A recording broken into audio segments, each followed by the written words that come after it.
Thank you so much, Professor Chakraborty, for the invitation to come here, and to the department for having me here.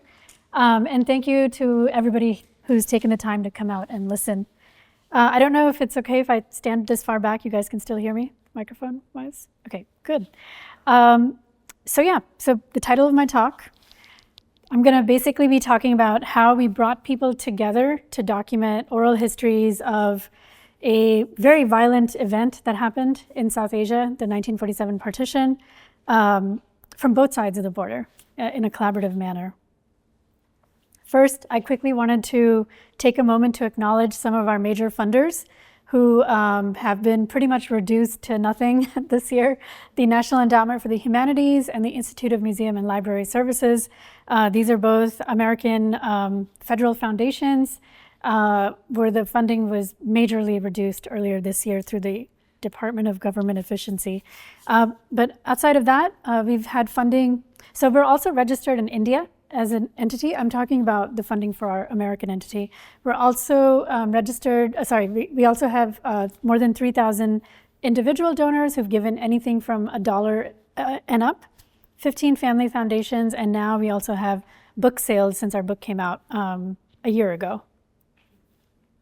So very, very quickly, I'm gonna go over, I'm not gonna go deep into the history of that moment. I'm assuming many of you already know, but I'll just hit upon a few points.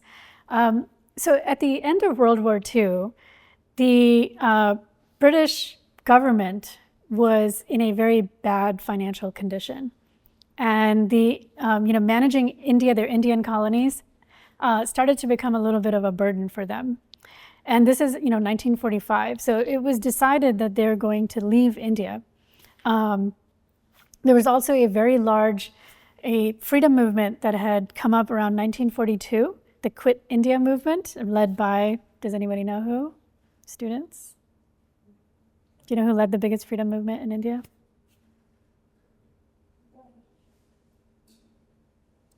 Anyone? G, name starts with a G. He's pretty famous. Inspired Martin Luther King? Yes. Yeah. So, Gandhi led the 1942 Quit India movement.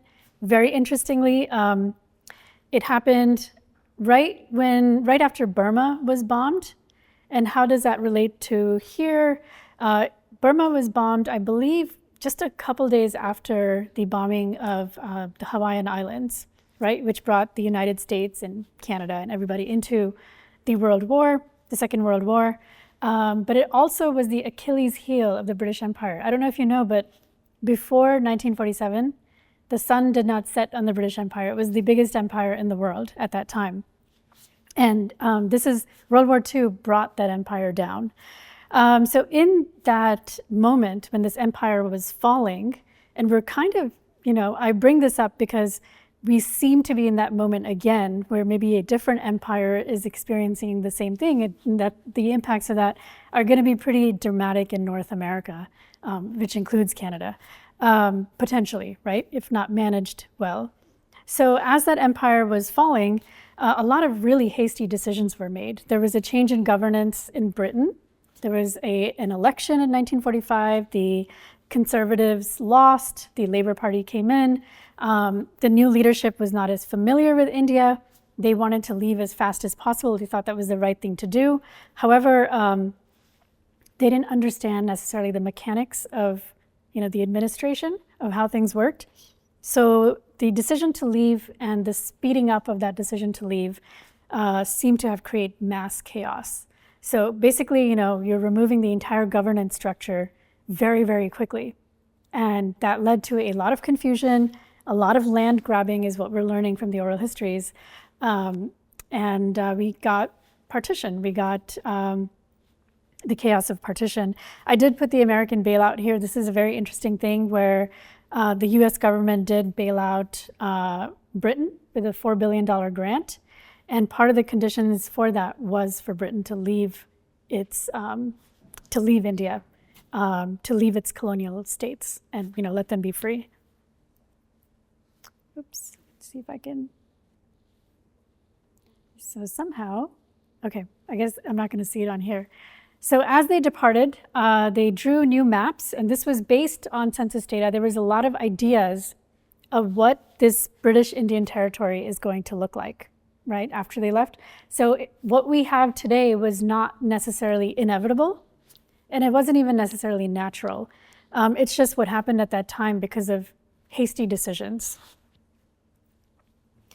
For those of you, I imagine most people in here are aware of the region of South Asia, but I just wanted to put it up. Sometimes Burma is included, sometimes not, and sometimes Afghanistan is included, sometimes not. In this case, this map, Burma is not included, Afghanistan is included. This is India, the largest country in South Asia, just to get you all, create the context for what we're going to talk about. This is British India, the British Indian Empire. So what's interesting here is, in popular imagination, it's believed that there was this one big happy British India and it was divided into two countries. That couldn't be further from the truth. You had a lot of kingdoms that had aligned, that had joined, that were suzerains of the British Empire, usually through treaty and sometimes through force as well. So here the pink areas are British administered territory, so that's British India. And the green areas, they're part of the British Empire, but those are kingdoms that are autonomously governed. So they're independent in terms of governance, but they have military and fiscal alignments with the British Empire. So that becomes really important when we start recording stories on the ground, because their reality is very different from the reality of the pink areas, which are British India. You don't necessarily see a freedom movement in the green areas because they're not trying to free themselves of anybody. They're not occupied. Okay, so a lot of census data was used to decide the partition plan. And here, I'm just kind of showing you this map that kind of covers the overview of the census data. So what happened is you see a lot of population exchange. It was decided that the Muslim majority areas, which happened to fall mostly on the Western front and then a little bit on the east, that these areas would become Pakistan and the rest would become India. But the states, those kingdoms, would get to decide if they want to align with one of these new countries or if they want to remain independent. When the British left, that's not necessarily what happened. India and Pakistan moved in with their militaries into a number of these states to forcefully occupy them. In many cases, it was not forceful. In many cases, it was forceful. And Kashmir is one interesting example of that not going so well today. So this just shows where, because of where the majority Muslim areas were, it was decided that that's going to become Pakistan. So along those borders is where a majority of the population exchange happened. However, what we find from our stories, the population exchange happened everywhere, all over this map. This is following partition. After partition in 1947, this is what South Asia looks like. So those pink areas are not part of India or Pakistan. The orange area is India. The green areas are Pakistan. So you can see Pakistan is a very weird country. It's split into two parts. How odd, right? And even this little blue area, Goa, was not yet a part of India. And Burma, of course, was also independent from these. Of course, by the end of 1948, Hyderabad, the pink area in the center here, and the Jammu and Kashmir, the pink area at the very top, had become, Hyderabad became a part of India because the Indian forces moved in and took over. In Jammu and Kashmir, there was some tribal conflict in 1947. And by 1948, half part of it belonged to Pakistan and the other part belonged to India. And that fight is still quite hot. So that has not really been fully resolved.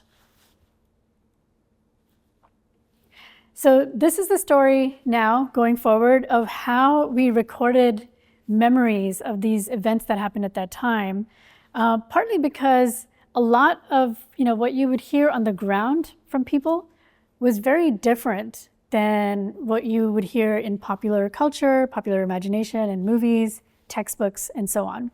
So this is a story of how disappearing public memory was revived and documented through crowdsourcing by engaging both sides of the communal divide. So we wanted to bring together people from Bangladesh, Pakistan, India, everybody who was impacted to do this together. So that creates like a little bit of a healing approach to doing this work. Because the divisions between those communal divisions in South Asia are still alive today, even though the generations today did not create them. They've inherited them, so it's very real. So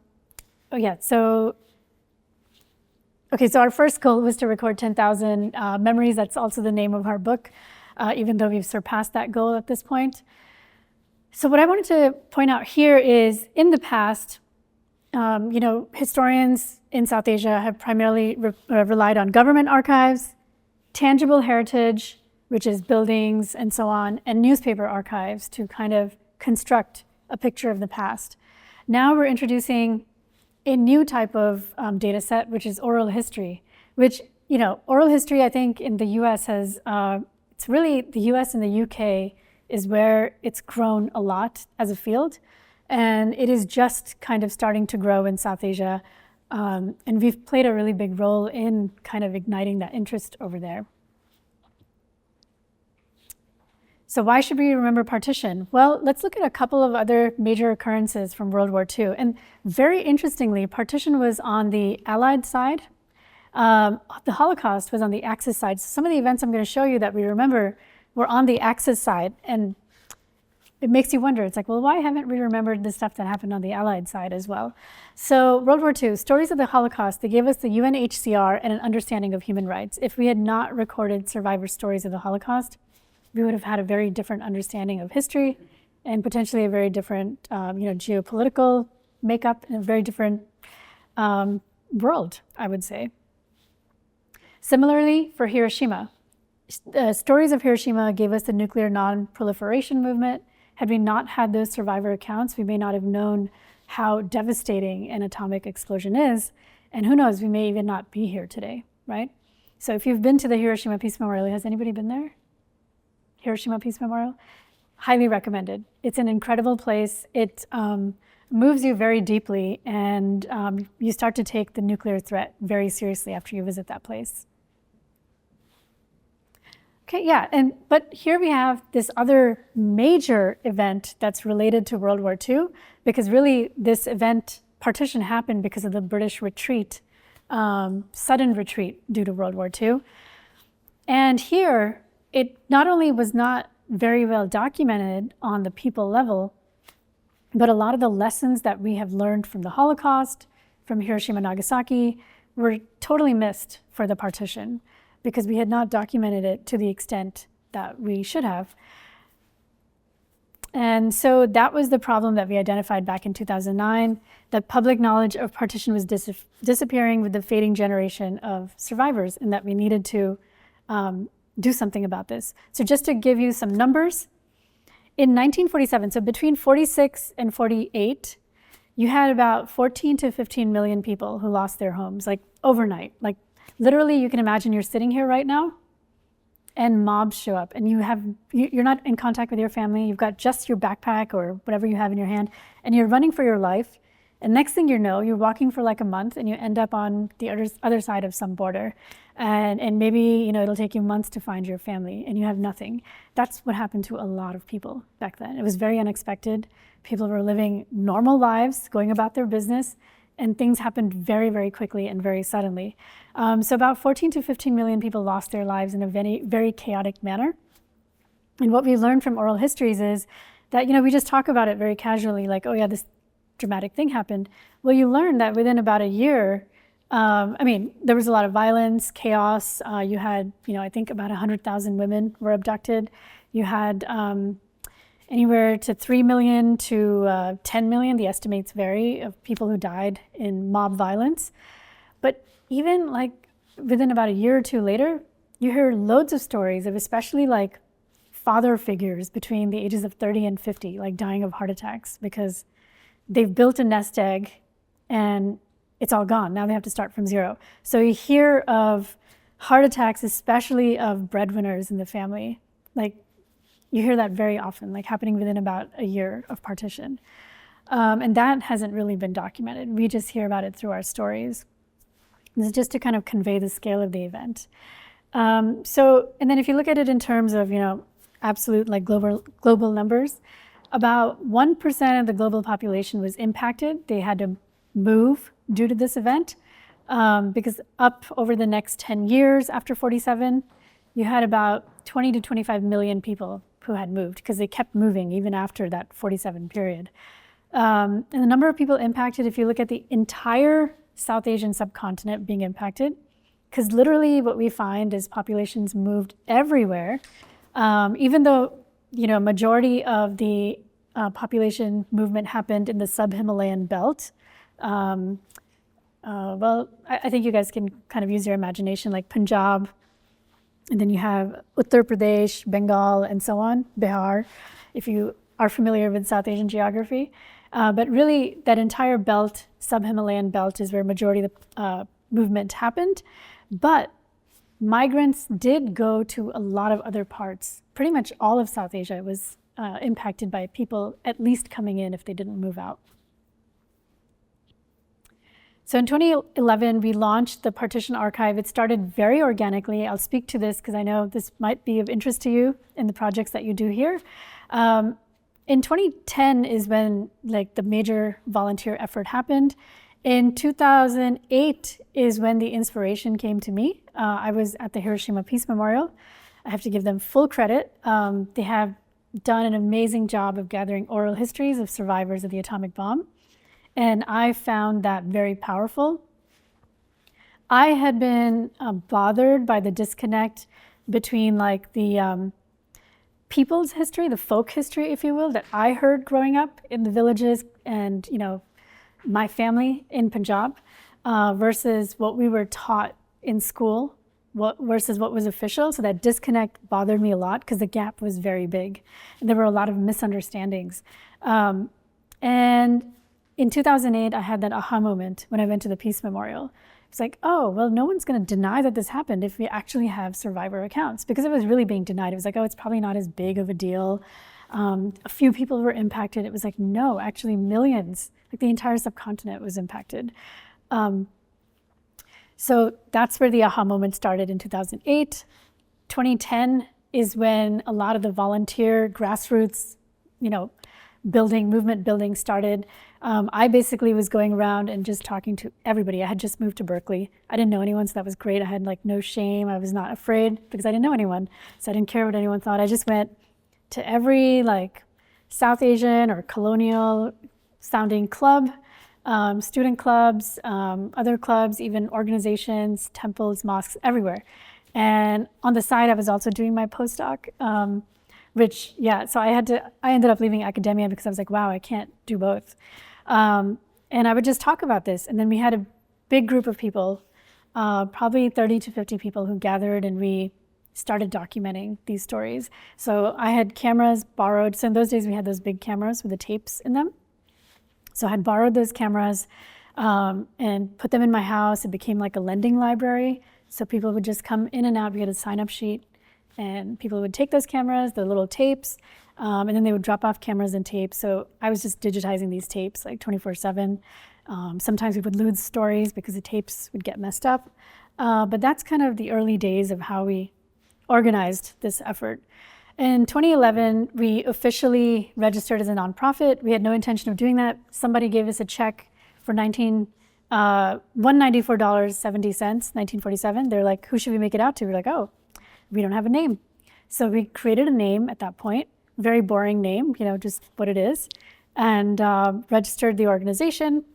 And then we were able to start gathering resources and whatnot.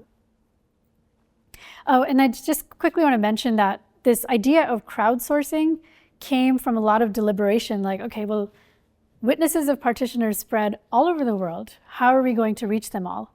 The internet, social media was kind of beginning to become global at that stage. And so we were like, well, why don't we use social media to, invite people to take oral history workshops with us, and then they can go out in their communities and do this work. And so we started a page and we started doing workshops, and it worked. people started joining from all over the world. And this is before Facebook started using their machine learning algorithms. They were straightforward, and our page grew organically very big until they inserted their AIs and made it so that you have to advertise to get any views on your page.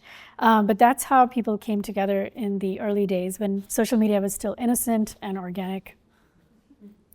And a huge shout out to the it used to be called the Regional Oral History Office at UC Berkeley.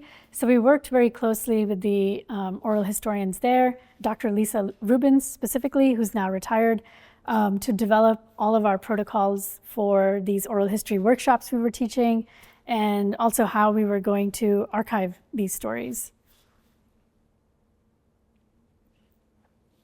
So crowdsourcing in the beginning was very difficult because these file sizes, people could not upload them from around the world. Our internet and not only bandwidths, but storage, cloud storage was not big enough. So we would get all kinds of things like discs, DVDs, and even flash drives and hard drives that people would send us. So it was very, very clunky in the beginning, but now, 2012, we happened to run into a couple of nerds in the Silicon Valley Bay Area. They were sitting next to us. We got into the UC Berkeley Startup Accelerator. They were experimenting with allowing nonprofits. We were the first and last. So they didn't know how to help nonprofits get funded. So, but they gave us nice table space. And we got to meet these, tech geniuses who were sitting next to us. And they created a platform for us back then, which, other companies didn't make till years later, that allowed people, even with really bad internet connections, to upload these massive files over multiple days, even if the connection dropped. And so that allowed us to start crowdsourcing way before we had tools like Dropbox and Box and all these different cloud, even before AWS, right? Which is the Amazon servers that everybody uses. So in this manner, we started teaching bi-monthly oral history workshops. Those workshops went online in 2012, and they're still taught bi-monthly. And we have, actually it's more than 12,300. I think there's 18,000 people who've actually taken the workshop, and 1,000 of them who've joined our group as citizen historians. That was the term we came up with for people like citizen journalists to record stories. The rest of the 17,000, some of them have gone on to do their own projects on oral history, and a lot of them are just, they got enriched, and that's about it. So they haven't, maybe necessarily done anything with it. So stories are recorded all over the world. People upload them into a digital cloud, and then they are archived in our office in Berkeley. We also have an office in Delhi. That office is more concerned with a scholarship program we have local to India and Pakistan and Bangladesh, where people go out and record stories in the community. And the Berkeley office is focused more on the back end, on the archiving work. So by 2020, we received a grant from the National Endowment for the Humanities to build out a digital platform to digitize our entire process. So it made it super easy now for people to not only upload these oral histories from around the world, but for archivists to log in from all over and help archive these stories remotely. So that really sped up our workflows. And at the time, there was no other digital platform that handled metadata and things that are needed for oral history. Now they're coming up. So now there are platforms coming up for that. So we made our own. And this platform allowed people to participate from all communities with a sensitivity to communal feeling. So when you bring everybody together, people have to be mindful of how other people are going to be impacted by their sentiments. And it gets people to, become self-aware of their biases and so on. So our goal was 10,000 oral histories by 2020. We did meet the goal, which was, people thought it was going to be impossible, especially the donors we would go to in the early days. They were like, that's not going to be possible. But we made sure it happened. Lots of hustling, lots of midnight oil burning for many, many years, and it happened. And now we're at 12,300 oral histories. A lot of metrics here, but I can just go over some of them. So they're in 36 languages from 17 countries. They include 7 million files, so 2 million video files, 5 million photos and documents. So lots of caretaking is required by like advanced archivists who know what they're doing. So we do have that now. We have people with archiving degrees who do this full time. From 550 villages and cities around the world, over 1,000 people have contributed in recording the stories. Of course, 12,300 families have contributed stories and photographs and other documents. And we had at one point over 1 million social media followers just on Facebook alone, but with their algorithms changing in 2016, that started to go down. And something really cool, we do have about 50 stories up at the Stanford Digital Repository. But the cool thing now is starting 2026, so this year we built out a platform that will allow university libraries to start streaming this collection for research and teaching purposes. So that is kicking off in 2026. We're kicking off a pilot next month in November with a couple of initial universities from the US that have come on board. But in 2026, it'll be opened up globally so any university can subscribe. And this can be, the stories can now help change our understanding of history as accessibility grows. So, okay, yeah, and it's been really interesting. We've actually done a digital project, which I don't have the data up here, but I'll just mention it quickly. We wanted to do an analysis using Google Alerts analysis to see how documenting these stories starting 2010 and putting them out on social media, if that has had an impact in how, in public history of partition. And we see a correlation with those stories going out and then eventually like with the news cycle starting to pick up on partition. And especially in like the last 5-6 years, it's really kind of become parabolic. Like it's grown a lot in terms of the number of researchers working on partition, the number of politicians talking about partition, which was sort of forgotten in 2009. And just the number of like pop culture references to partition. So that was really interesting to kind of observe how when you use social media and you engage a lot of people to document histories and you make it like a very hands-on thing, you can actually revive like a forgotten memory in that way. Of course, that needs to be done in a way, where you're bringing about healing and not division. So this is a double-edged sword. So just some, where the archive has been used. There's a number of popular Bollywood films that have come out. Bhag Milkha Bhag, it's about India's first Olympic runner, Milkha Singh, whose running career kind of started at the time of partition when he was running from the mobs. So they used the Partition Archive and they were researching their film. The BBC documentary, My Family, Partition and Me, which is very popular in the UK, which kind of awoke the UK's general public to the fact that partition even happened.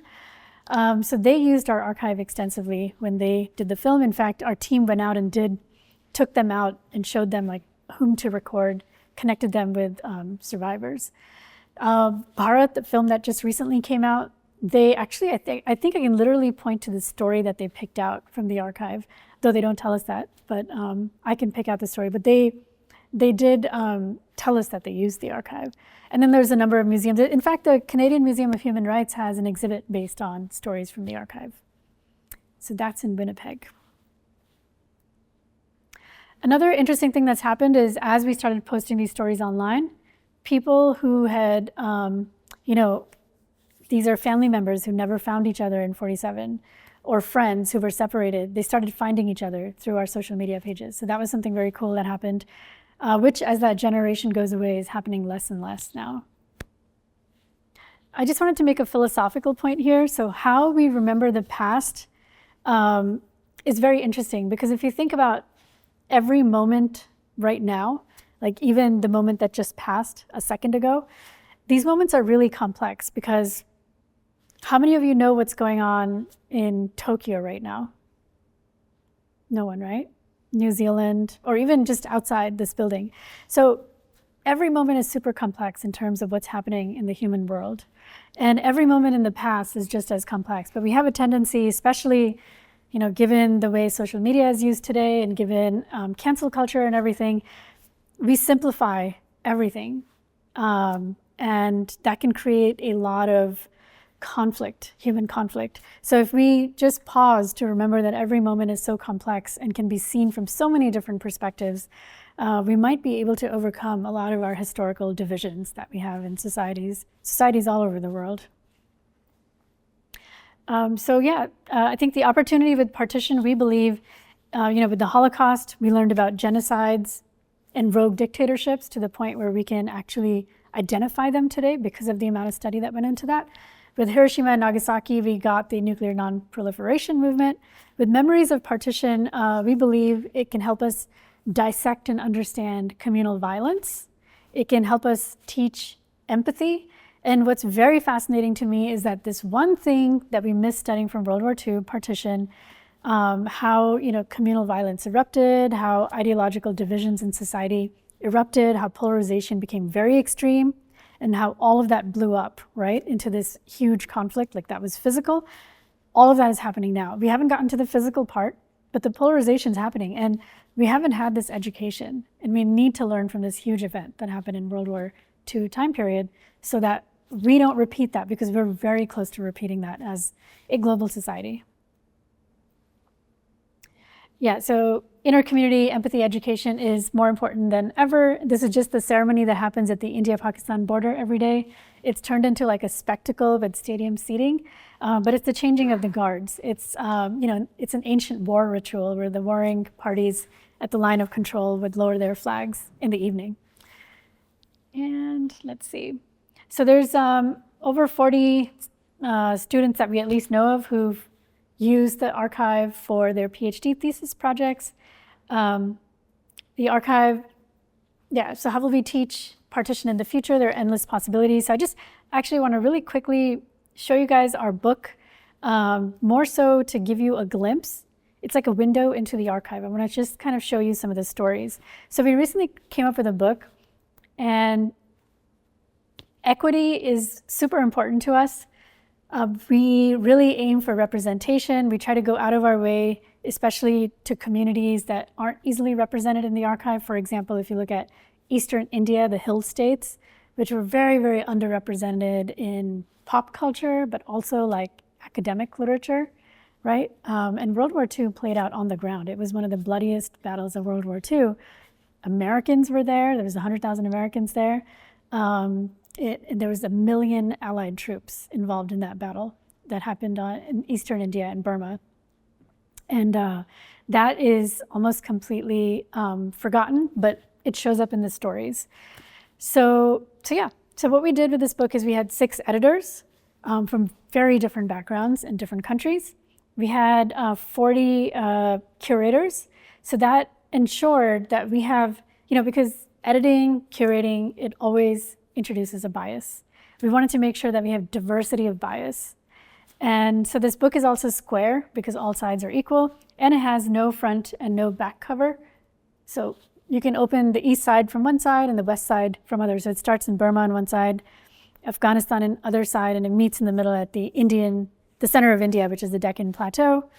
So that's just and we have over 1,000 images.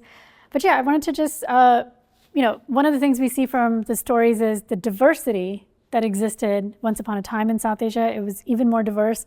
So here's Erin Riggs, who was in our team, and now she's a professor at Urbana-Champaign in the US.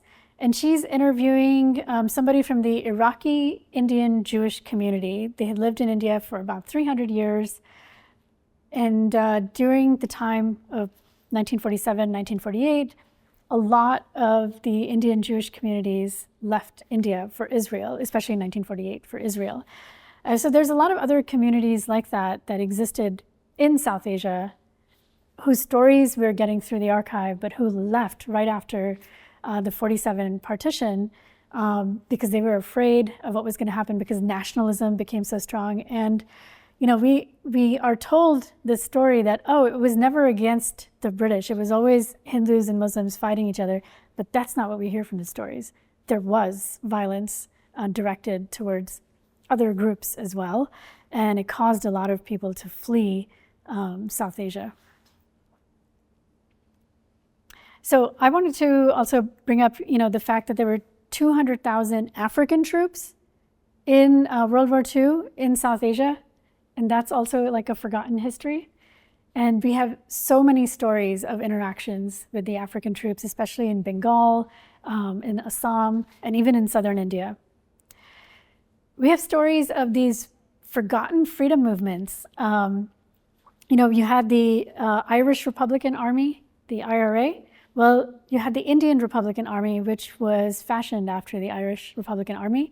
And the Irish independence, the revolutionary materials were going via North America, from Ireland via North America, via the Gather movement in San Francisco, and being shipped to India secretly.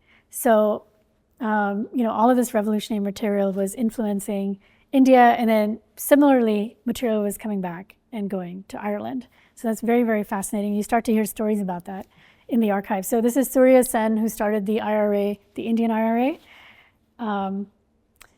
Then you also have stories about the All India Forward Bloc. This was another freedom movement that's not that well known. It's very well known in India, but it's not that well known outside of South Asia. It was led by Subhash Chandra Bose, and it also inspired the Burmese freedom movement, which was called the Freedom Bloc, and that was led by Aung San, whose daughter, as you know, won the Nobel Prize eventually. And that freedom movement went against the British initially, and they aligned with the Japanese, but then switched sides. That's a whole other complex story, but the point is, you start to hear about that in the oral histories. Here's somebody who I showed you, Surya Sen. He was 10 years old when he was working as a volunteer in that movement. So we have his oral history. It turns out he's also descended from somebody who was very close to the Nawab, the ruling king, when the British fought the Battle of Plassey in the 1700s. Not the British, sorry, the East India Company, which was a joint stock company that had stockholders that were not just British. There were Indian stockholders in there too. Some of the biggest ones were actually Indian. When that company, like a joint stock company, took over, they actually used an army to take over Bengal. So that was their first sort of exploit. They took over land in India. So this is a company doing that. So you have to go back and think about what companies are doing today. That's a little bit colonial. And not even a little bit, this is very colonial. So he had, this particular person had a relative who was in that battle and who was very close to the Nawab, the original leader of that region, who lost under the Mughal Empire. Then you have, 1942, I think I mentioned to you guys, if you remember, I hope this history is not getting too confusing, when the Japanese bombed Burma, the Achilles heel of the British Empire, that led to a huge migration out of Burma. And that same type of migration happens in 47 again. So this 42 migration is like a foreshadowing. So it's a land grab as well. So this is when the Burmese are like, oh, all of you people who are here with the British Empire from different parts of India, who've got businesses here, you're occupiers, you're leaving. And so you had about 500,000 people who walked through forests. Some of them came by boat and so on. And a lot of people lost their lives during that migration. So you have stories about that. You have stories about how in Assam, what I found very fascinating, Assam and Manipur, this area, this eastern India, you had the highest rate that we found of intermarriage between British troops and local indigenous women, especially from some of the tribal areas. And so interestingly, the freedom movement is also the most violent in those regions, which is very fascinating. So you hear a little bit about that. Then here's somebody who was a soldier. He was in the British Air Force, I believe, or British Army. But during the time of partition, he talks about, so he grew up in Burma before it was taken back by the Burmese. So he talks about how in 1947, he was commissioned when the big migrations were happening in Punjab. So in Punjab, you had these caravans of people escaping that were like 45 miles long. They were like super, super long. And those caravans would get attacked And what these guys would do, the military folk, they would go and they would nosedive their planes as they saw attacks. And the attackers would usually flee. So we hear about this from him, and then we get a story from one of these regions, from somebody who was in a caravan, who was getting attacked, and a plane nosedived over them. So you get the confirmation from the other side too. But his story is also interesting, this specific story, because he and one other person from another part of the world who happened to be in the same district told us something very similar, that they were in these caravans that were being led by these like women Amazons. They were like these women soldiers who were dressed up apparently in a lot of colorful clothing, but they also had a lot of ammunition strapped to themselves, and they were using it to scare away the mobs and taking these long caravans of people. So that was fascinating. We've only heard that story twice, but interesting still. So these are stories, a lot of women, some of you who are familiar with the partition era stories, a lot of women jumped into wells. This is not specific to South Asia. If you look at stories from Japan, from battles that happened in Greece, even in the ancient times, there are stories of this thing with honor, right? So a lot of women would commit suicide when there were armies that were going to be invading. So that happened in a really big way during partition. And so a lot of women jumped into village wells to commit suicide, but some of them did not die, like her. So she survived. 2 of her sisters passed away, but she and an older sister survived. And then when the mob danger was gone, somebody heard them in the well and they brought them out. So we do have stories like that as well. Then we have stories of people who admit, we have a lot of stories and we think it's very important to document them, people who talk about committing violence. We have anonymized them in the book so that you can't recognize them, and anonymized the person who recorded their story so they can't easily be found. But it's very interesting to kind of collate the reasons why people say justify why they committed violence. And it's almost always because they feel that they were threatened, and they preempt. So they feel like in this particular case, I believe this is the story, but I'm not going to try to read it in front of you. So at least one of the stories in the book where there was this group of, so this is on the Indian side of the border, there was a group of migrating people who happened to be Muslim who were camped nearby. And they had been camped for a couple of days, and it started freaking these people out, like, what's going on? Are we going to get attacked? And so they, after many days of being worried with the women having, holding poison, like, okay, if we get attacked, I'm going to have this poison. They end up, and including the women say that they're involved in this attack. They end up preempting and attacking this group of people who could be completely innocent and just be migrating due to the, migrations that were happening. So that was happening a lot. And that's really interesting to understand because it helps us understand the mechanics of how, in a situation where people get very polarized and very suspicious of one another, how violence could go out of hand if people start assuming things, as we see happen a lot. Then there are, all these other major leaders that are forgotten from that time period in freedom movements. Like there's this gentleman named Khan Abdul Ghaffar Khan, and his red shirts. So, in Europe, we hear of like the brown shirts and all these different groups. During the World War II time, 1930s, 1940s, the exact same thing is happening in South Asia. So that was like a global trend. It was not specific to Europe. You see the same kind of polarization happening in Asia. So he ran a group called the Red Shirts to counter other groups like the brown shirts and the green shirts. And these red shirts were supposed to be like peaceful people who protected people from being attacked. And yeah, he's one of like the forgotten sort of freedom fighters. This is somebody who worked very closely with him, who's now over 100, or close to 100, I guess. Yeah, so that's it. Those are just some glimpses from our book, but that is the end of my talk, and I'll be happy to take any questions.